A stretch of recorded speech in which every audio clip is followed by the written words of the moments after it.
નમસ્કાર મિત્રો, આપણે દેખાદેખીમાં કેટલા નીચા ઉતરી ગયા છે ને શું કરી રહ્યા છીએ ને એના વિશેનો વિડીયો છે ને આ બહેનો સુધી ખાસ પહોંચાડી દેજો. બહેનોને જે કાંઈ ઠપકો આપવો હોય મને કોમેન્ટમાં આપજો, અથવા મારો મોબાઈલ નંબર પણ છે, તમારે જે ઠપકો આપવો હોય ને એ મને આપજો.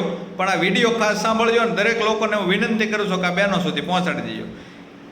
વ્યસન છે ને એ કંકાસનું મુખ્ય કારણ પણ હોઈ શકે અને બની શકે છે. આ સત્ય હકીકત ઘટના મારી સાથે શેર થઈ છે તો હું તમારી સાથે શેર કરું છું. આ મારી સામે આ કિસ્સો આવ્યો છે. એક ભાઈ આવે છે ને એ વ્યસન કરતા, એટલે આપણે એને એવું કહેતા હોય કે ભાઈ આપણે આ ભાઈઓ છોકરાઓને એવું બિરુદ્ધ શું કામ આપો છો કે આનો બાપ વ્યસન કરે છે અથવા તો આનો ઘરવાળો વ્યસન કરે છે. સ્કૂલમાં કે પિયરમાં બૈરાઓ જાય ત્યારે, છોકરાઓ સ્કૂલમાં જાય ત્યારે કોઈ એને એમ કહે કે ભાઈ આનો ઘરનો સભ્ય આવું વ્યસન કરે છે ભયંકર, એવું શું કામ હોવું જોઈએ એમ. ત્યારે એ ભાઈ એમ કહે છે ભાઈ મારે કરવું નથી, પણ આ કંકાસના કારણે આ વ્યસન કરી ગયું છે અને મારે છોડવું છે. પણ હવે કંકાસ જ રોજનું મુખ્ય કારણ હોય તો આમાં પછી ટેન્શન આવી જાય છે. એટલે આપણે એને બધું પૂછીએ એટલે આપવીતી એની જણાવે છે એ હું તમારી સાથે શેર કરું છું અને બહેનો સુધી પહોંચાડી દઈએ. મારી બાજુવાળા ભાઈ મકાન વેચ્યું કે અને ફ્લેટમાં રહેવા ગયા. એને ધંધામાં વેલ સેટ હતા, એની પાસે પૈસા હશે તો એ સારો એવો ફ્લેટ લીધો એને ઘરનો, અને એના વાસ્તામાં પાડોશી ધર્મના નાતે અમને આમંત્રણ આપ્યું.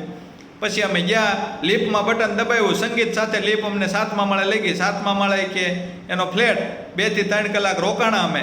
જમવાનું હતું. મારા વાઈફે ડિસાઈડ કરી લીધું કે આપણે મકાન વેચી અને અહીંયા વિયાવવું છે. કેવી હવા આવે છે, અવાજ આવે છે ફૂંગળા ફૂંગળ એમ. પછી કે મને કીધું કે ભાઈ આપણે અહીં મકાન વેચી નાખવું ને અહીંયા માણસો હારા નથી રહેતા ને આપણા છોકરા બગડે અને આ ગોખલામાં પડ્યા રહે એ કે ક્યાંક બીજે રહેવા વયા જાય, આપણે ફ્લેટ લઈ લઈએ. જો બલાણા ભાઈ લીધો છે, આ દેખાદેખીમાં આવી ગયા અને કોકનું જોઈ અને આપણે કરવું છે, આ મોટી ભૂલ કરી બેહવાના હતા. એ ભાઈએ મેં કીધું, મેં ઘણું સમજાવ્યું પણ ન સમજ્યા અને રોજનો કંકાસ ઊભો થયો. પછી મેં મકાન વેચી નાખ્યું અને પૈસા આવ્યા એ ભરી દીધા અને બીજી લોન કરાવી. અત્યારે હપ્તા આવે, છોકરા ભણે, ઘર ચલાવવું, વીમાના પ્રીમિયમો, વ્યવહારમાં જવું, વરા પ્રસંગ મરણ ખરણમાં જવું, બધે ખર્ચા તો લાગે. અને ધંધામાં આવી મંદી. ફેન્સીનું કારખાનું હાલતું હતું, બંધ કરીને લોટા વેચવા બહાર પડે, અડધા પૈસા નથી આવતા અત્યારે. પછી કે એ સાઈડ બાજુ એક રૂમ રાખીને ત્યાં લોટા ભરતી હતા. અત્યારે વ્યાજ ભરવું, ફી ભરવી, દવાખાના આવે, ઘર ચલાવવું, વ્યવહારમાં જવું, બધી વાટે શિફ્ટી આવી ગઈ ને પછી અમુક કાર્ય આપણેથી ન થાય એના કારણે કંકાસ ઊભો થાય ને એના કારણે મારે વ્યસન કરવું પડે છે. એટલે આ રોજની મારે આદત પડી ગઈ છે.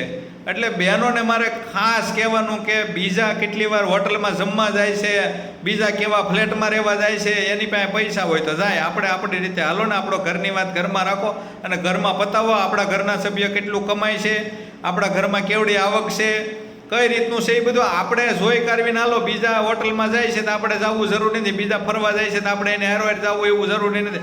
ભેંના શિંગડામાં એકવાર પગ નાખી ગયો તમે, પછી જ્યાં ભેં જાય ને ત્યાં તમારે જવાનું. પછી લોકો દાંત કાઢે કે ભાઈ આને આ ભેંના શિંગડા પગ નખાય.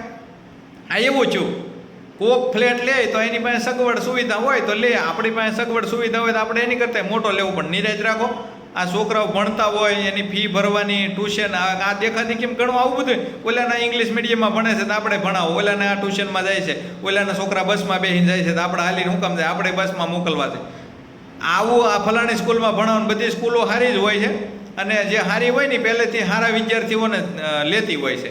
એટલે એ બધી દેખાદેખીમાં ન આવી જવું જોઈએ અને આપણે આપણી રીતે જ હાલવું જોઈએ એવી મારી દરેકને વિનંતી છે. અને તમારું જે કાંઈ મંતવ્ય હોય તમે તારે મને ફોન કરીને કહો તોય ભલે અને કોમેન્ટમાં કહો તોય ભલે. મારો મોબાઈલ નંબર છે 9427177883.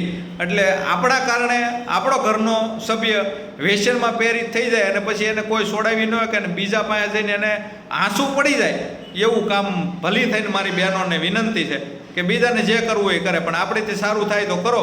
બાકી કોઈને આવી રીતે પ્રેરિત ન કરો કે ભાઈ તમે આવું જ કરો એમ, આપણે આવું જ કરીએ, ઓલા આમ કર્યું છે તો આપણે આવું કરવું, એનો કોઈ હેતુ નથી. ઓકે, અસ્તુ, ધન્યવાદ.